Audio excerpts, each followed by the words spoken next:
tir au palais présidentiel du Burkina Faso.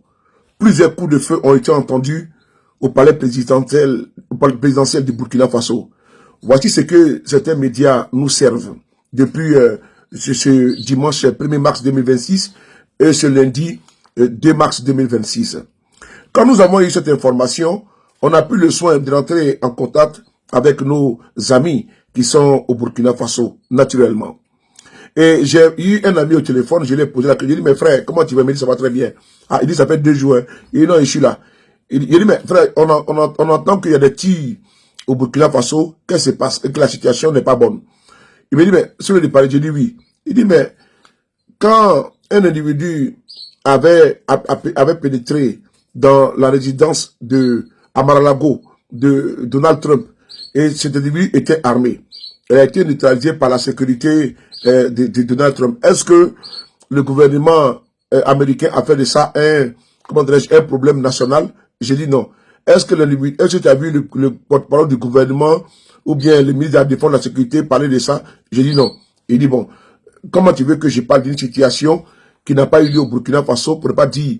Donc si par exemple il y a un feu d'artifice dans un endroit, est-ce que pour autant on doit ameuter toute la population?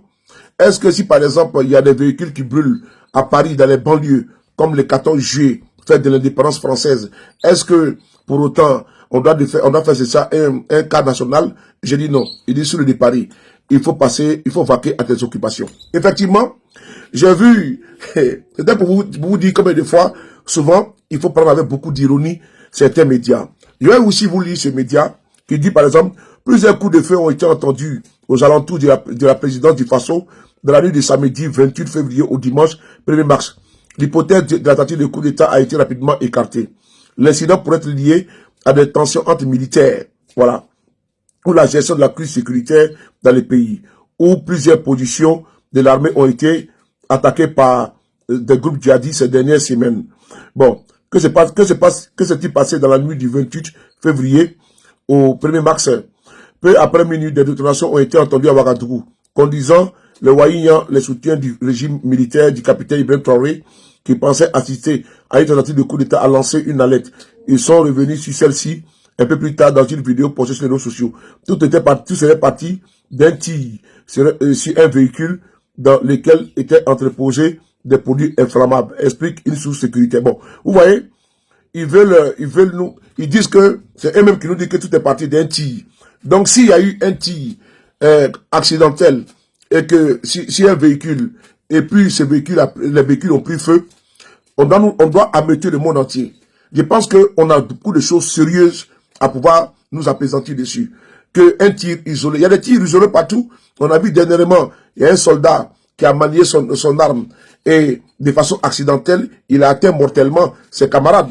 Ça peut arriver. Et d'ailleurs, je vais ici demander à nos camarades de l'AES, nous devons nous apaisantir, nous préoccuper de ce qui est essentiel. Certains médias ont fait de l'AES les chasses gardées en matière de désinformation. Même s'il y a un pétard, il y a des feux d'artifice au Burkina Faso, au Mali ou au Niger, ils veulent que le monde entier soit en branle. Non. D'ailleurs, on écoute ici Thomas Sankara. C'est important, on écoute. Je voudrais vous demander, est-ce que vous aimez ces ennemis du peuple? Oui ou non? Est-ce que vous les aimez? Alors il faut les combattre à l'intérieur. Est-ce que vous les combattrez? Est-ce que vous les combattrez? En avant pour le combat. Les ennemis du peuple, ils sont également à l'extérieur, hors de nos frontières. Ils s'appuient sur des apatrides qui sont ici, parmi nous, à tous les échelons. Chez les civils, comme chez les militaires. Chez les hommes, comme chez les femmes. Chez les jeunes, comme chez les vieux. En ville comme en campagne. Ils sont là, les ennemis du peuple. Ils sont là, les ennemis extérieurs. C'est le néocolonialisme, c'est l'impérialisme. Alors,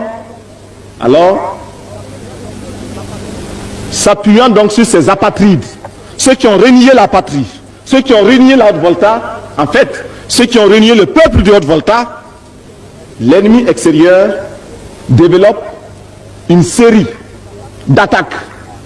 Des attaques en 2 phases. La phase non violente et la phase violente. Nous sommes actuellement dans la phase non violente. Et l'ennemi extérieur, c'est-à-dire l'impérialisme, c'est-à-dire le néocolonialisme, tentent de semer le doute dans les esprits, tentent de semer la confusion au sein du peuple voltaïque. Ainsi donc, à travers leurs journaux, leurs radios, leurs télévisions, ils font croire que la Haute-Volta est à feu et à sang. Or, vous êtes là, peuple de Haute-Volta, debout. Et votre présence démontre que l'impérialisme a tort et que ces mensonges ne passeront pas. Vous êtes présent, vous êtes debout. Et c'est lui qui tremble aujourd'hui. Un journaliste étranger, dans un pays lointain, assis dans son bureau climatisé, dans son fauteuil roulant, a osé dire qu'actuellement, le CSP connaît un échec dans cette tournée d'information. Est-ce que c'est un échec? Vous êtes là, répondez-moi. Est-ce que c'est un échec? Je souhaiterais que l'impérialisme soit là, qu'il vous entende dire non. Répétez, est-ce que c'est un échec? Peuple du Burkina Faso, répétez après moi. Est-ce que IBE a échoué? Non. Est-ce que c'est un échec? Non. Ils sont assis dans leur bureau, en train de faire sortir de la désinformation, semer le doute, la confusion dans la tête des Burkinabés. Depuis le temps de Thomas Sankara jusqu'à nos jours, ils n'ont pas encore fini avec leur entreprise de déstabilisation communicationnelle. Alors, soyons vigilants et restons alertes, restons les vigies, restons les yeux de la République, les yeux de la patrie, les yeux de l'AES, les yeux de l'Afrique. Parce que les impérialistes, avec leurs suppôts, les apatrides également, n'ont pas encore fini.